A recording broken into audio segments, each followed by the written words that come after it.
कोल्हापूर लोकसभेतील महायुतीचे उमेदवार सन्माननीय खासदार संजय मंडलिक साहेब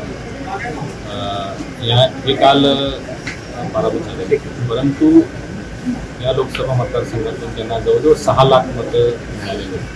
त्याबद्दल सर्वप्रथम मी कोल्हापूर जिल्ह्यातील तमाम नागरिकांचे मतदारांचे मनपूर्वक आभार मानतो. या निवडणुकीमध्ये कोल्हापूरचा निकाल झाला असंच काहीसं चित्र संबंध देशभर आपल्याला पाहायला मिळालं.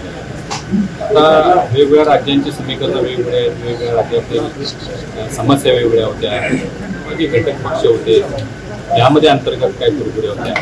त्यामुळं संबंध राज्यामध्ये काही फटका बसला नसते.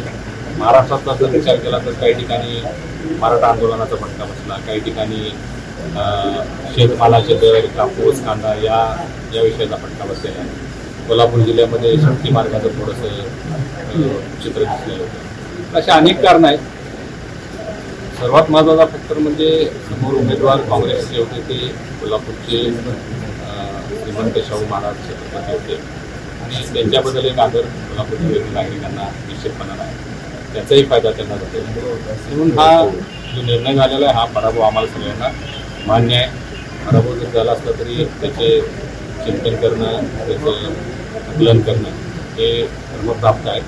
आम्ही भविष्यामध्ये या सगळ्या बाबींचा आकलन करून भविष्यामध्ये कोल्हापूर जिल्ह्यामध्ये कार्यरत राहण्याचा निर्णय घेतला.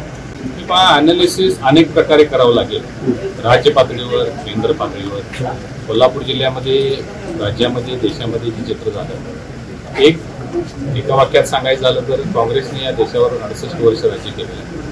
परसेप्शन क्रिएट करण्यामध्ये, नरेटिव्ह सेट करण्यामध्ये ती चॅम्पियन आहे. या निवडणुकीमध्ये त्यांच्याकडं कोणताही विकासाचा मुद्दा नव्हता, काही ध्येय धोरण नव्हती, काही भविष्य नव्हतं. म्हणून त्यांनी संविधान बदलणार आणि महागाई, बेरोजगारी अशी काही कार्ड मोठ्या प्रमाणात त्यांनी वापरली आणि त्याचा परिणाम काही मतदारांवर झाला आहे. वस्तुस्थिती आहे, कागल मतदारसंघातून साधारण 60-70 हजारचं मताधिक्य आणि चंदगडमधून एक 30-35-40 हजारचं मताधिक्य मिळेल असं आम्हाला अपेक्षित होतं, परंतु ते चित्र तसं होऊ शकलं नाही.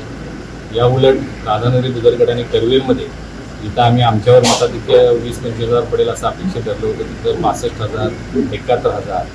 जे मतदारांच्या मनामध्ये काय असतं ते आपल्याला कुणीच सांगू शकत नाही. की काहीच या निकालाच्या माध्यमातून निवडणूक ही जनतेने हाती घेतली असं म्हणायचं, नेत्यांचं ऐकलं नाही फारसं. हे निश्चितच असतं. निवडणूक ही नेहमी जनतेच्याच हातामध्ये असते. मतदार हाच राजा असतो आणि त्यांच्या मनामध्ये काय चाललेलं असतं हे कुणी सांगू शकत नाही. आणि फक्त कोल्हापूर अपवाद नाही आहे, संबंध देशभर जर आपण बघितलं, जवळजवळ 19 मंत्र्यांचा पराभव झालेला आहे. राज्यातल्याही काही प्रमुख मंडळींचा पराभव झालेला आहे.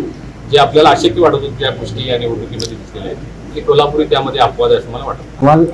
वगैरे काही वरिष्ठांना पाठवला जाणार आहे आज ही जी बैठक माहितीची आम्ही इथं आमंत्रित केली होती, यामध्ये राष्ट्रवादी, भाजपा, शिवसेना आणि मित्रपक्ष, घटक पक्ष एकत्रित आम्ही आता बैठकीला बसलेलो. ही बैठक फक्त आणि फक्त या निवडणुकीमध्ये सर्व घटक पक्षांनी चांगलं काम केलं, त्या सर्व नेते मंडळींचे आभार मानण्यासाठी, त्यांच्या कार्यकर्त्यांचे आभार मानण्यासाठी ही बैठक आता बोलवलेली होती.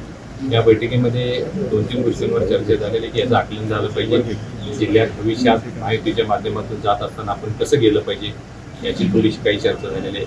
सन्माननीय मुख्यमंत्री आणि दोन्ही उपमुख्यमंत्री महोदयांना जाऊन भेटून थोडीशी इथली पार्श्वभूमी माहिती सांगून त्यांचे आभार व्यक्त करणे, अशा 2-3 बाबींवर आज ही बैठक झालेली आहे.